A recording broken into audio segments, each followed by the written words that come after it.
everyone, I'm taking a look at the new Accurascale Class 37 today.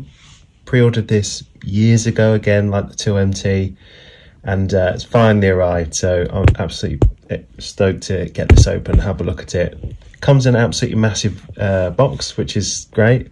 I've just whipped open here. It came with these instructions saying that you need to make sure that the decoder is set the right way before use.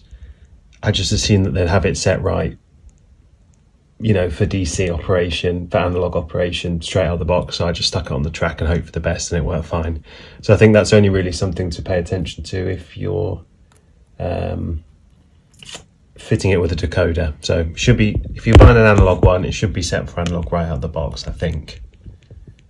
But yeah, don't hold me responsible if yours explodes when you turn the controller up. You've got all these head codes that you can change. I've gone for the split head code Class 37.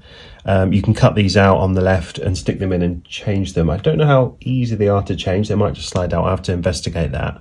I'm just going to keep the ones in that are in at the minute. I might get around to change them further down the line, but it's a really nice touch that that's in there. You get loads of documentation in here. You've got this nice little book with the history of the class, some nice reference photos, all the background of them, and specifically these two of the first batch of 5 that were produced, I think. So it's got history of those specific 2. Then it's got information of from some of the guys who used to drive them back in the day, which is really cool. Got some coffee stains on the back, which is cool.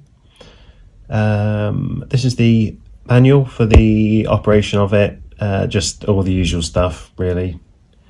Pretty standard. I'll have a look at the actual model now, the important bit. First thing I noticed when I picked this up is it's so heavy, way heavier than anything else I've got. So, I mean, I've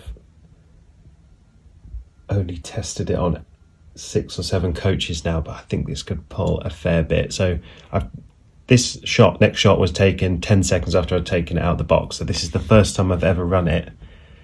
You meant to run these in for a bit, but it looks really, really smooth straight out the box. Just change direction and run it back in the other way.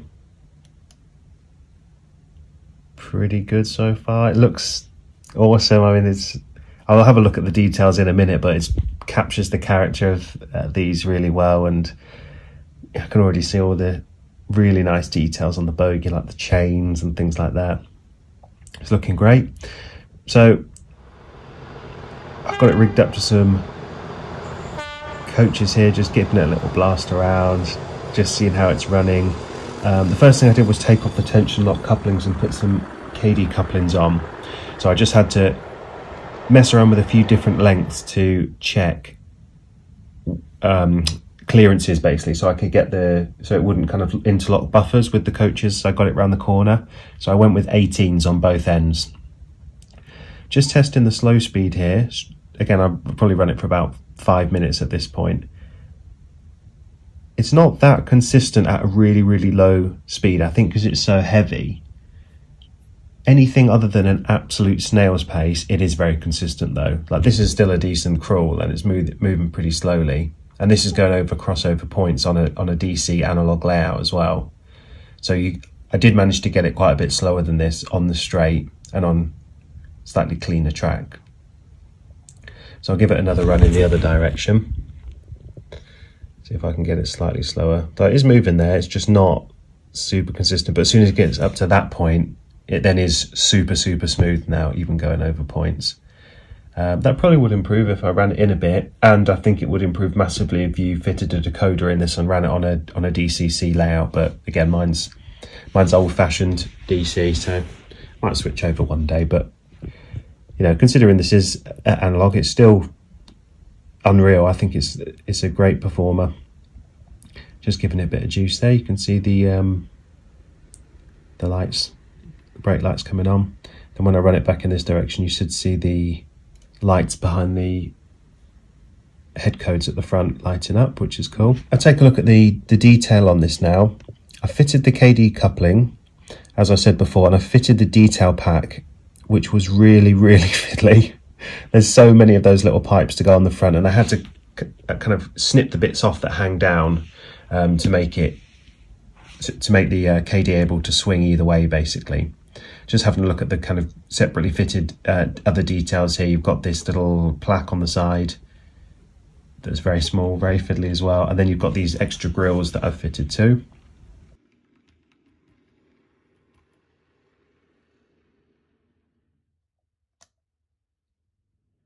Just giving it a blast here, up and down, trying to get it up to full speed. That's me turning it right up on the controller. So it's got a fair turn of speed.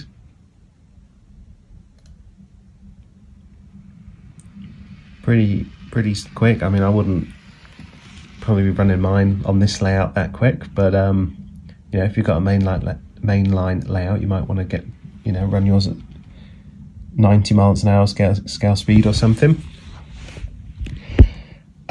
Just having a closer look at the detail on this now. The bogies look awesome. They've got those like little chains on the left under the cab number, which is a nice feature. I did notice, I think there's meant to be one on each side. One of them had come off on mine, or it just wasn't fitted, I don't know. But it's you know, it's a small enough detail that it is what it is. I'm not going to send it back just because of something tiny like that. But if you're someone who's a bit pickier than me, you know, you might want to look out for those kind of things. But that's the only issue I could find on this. Again, another look at the detail pack I fitted there, which made a big difference to the front.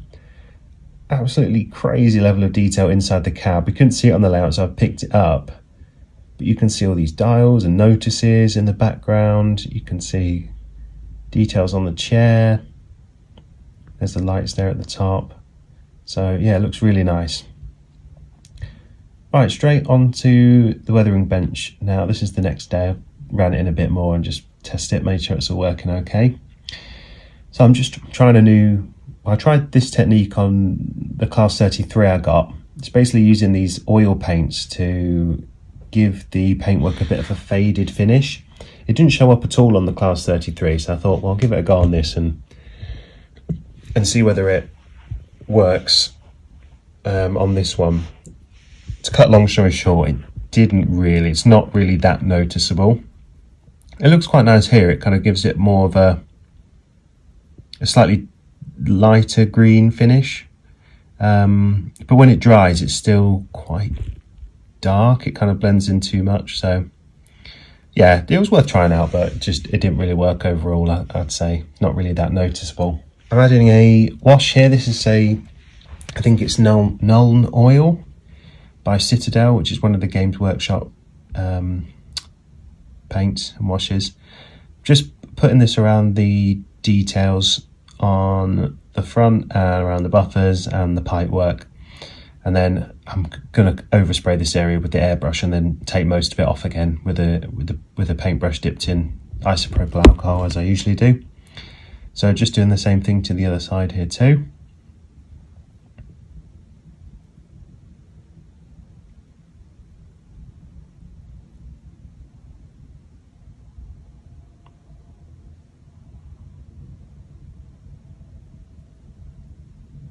I probably could have skipped this step and gone straight to the airbrush, to be fair, because it gives a very similar effect.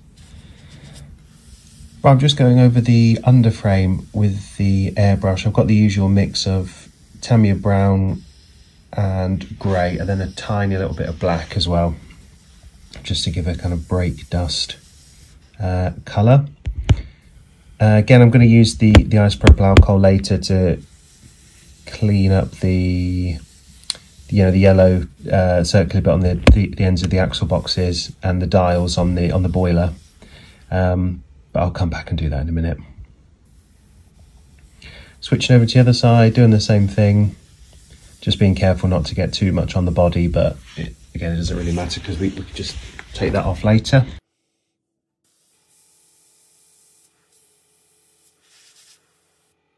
Moving on to the roof, I've just switched up the colours slightly. This is a mix of Humbrol, grey and black, with just a tiny little bit of the brown. I'm just, rather than taping this all up and stuff, you know, I don't need to get it that perfect. Really, I'm just going to use the bit of plastic just to aim the airbrush, really. So this will just take off that plasticky finish, give it a kind of mucky, grimy look. I'm trying to keep this one looking pretty fresh and clean. You know, this is modelled in its state in 1962, I think, just after it had that yellow warning panel painted on the front.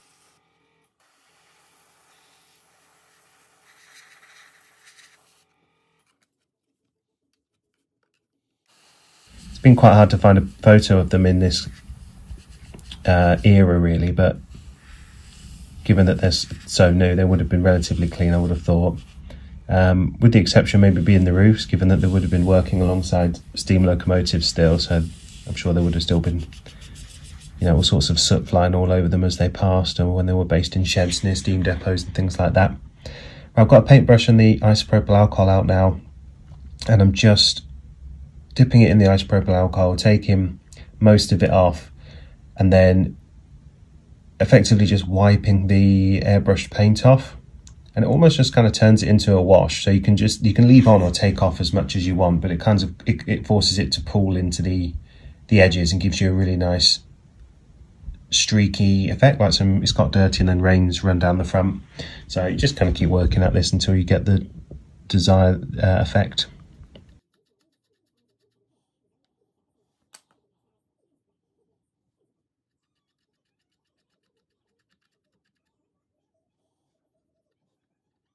I think these initial tranche of the original BR Green Class 37s have sold out, but I'm pretty sure that Accurascale are doing a second run of these with the centre head code rather than the split head code ones. So if you still want to get one, I've put an affiliate link in the description.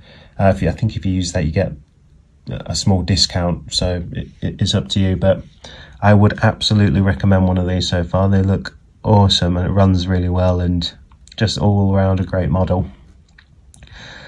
I didn't film this, but I've added some black around the exhaust ports, and I've just cleaned off the yellow axle boxes as well. So there's the finished article on the layout coming past now. Oh, I've added some black grease to the ends of the buffer beams too.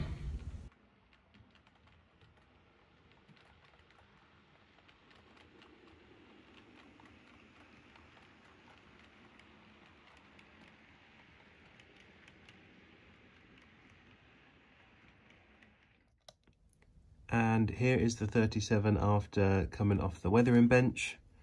So you can see I've got a nice streaky kind of rain effect on the yellow warning panel. The green's still looking quite clean. I've tried to keep it fairly fresh. I've cleaned up the underframe a little bit. You can see the detail on there with the chains and things like that. Detail pack fitted, buffers weathered up. So I'm pleased with how it's looking. So I actually gloss varnished this to give it almost like it had been polished and given a clean. But I tried a different technique on this end. I don't know whether you can see, but I actually went back to the old method of using T-cut, kind of polishing it with T-cut. You know, it's used for restoring colour on cars, and I think that's kind of given it a nicer effect. It might not pick that up that well. You'll see it probably better in videos when the train's running past the camera, but it's just given it like a really nice deep shine to the side of the locomotive. So that area I've done the T-cut on. The rest is a glossier varnish, but you can just T-cut the gloss varnished areas, and the gloss varnish will just come off and you'll get that effect. I've done that before too, so I'll see which one I prefer. I might switch over to that, but overall I'm really pleased with it. It looks nice. Other than that one chain having come off on one side, that's the only issue I can find with this. Other than that, it's absolutely awesome. It looks great, it runs great. I don't know, I can't really there's not really much more to say. It is what it is. It's awesome. I guess the only competitor is the Bachmann version, but this is something like 30 or 40 pounds cheaper, so I don't really know what you're paying for with the Bachmann one. Where's the extra 40 quid going? I don't know. This I haven't really seen one up close, but I can't imagine it's got much that this doesn't have.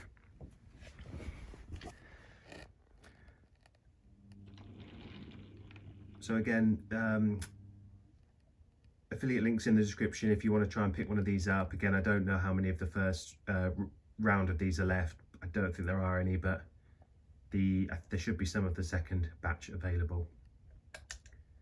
And I'm looking forward to getting this in some running sessions in the future. Really happy with it.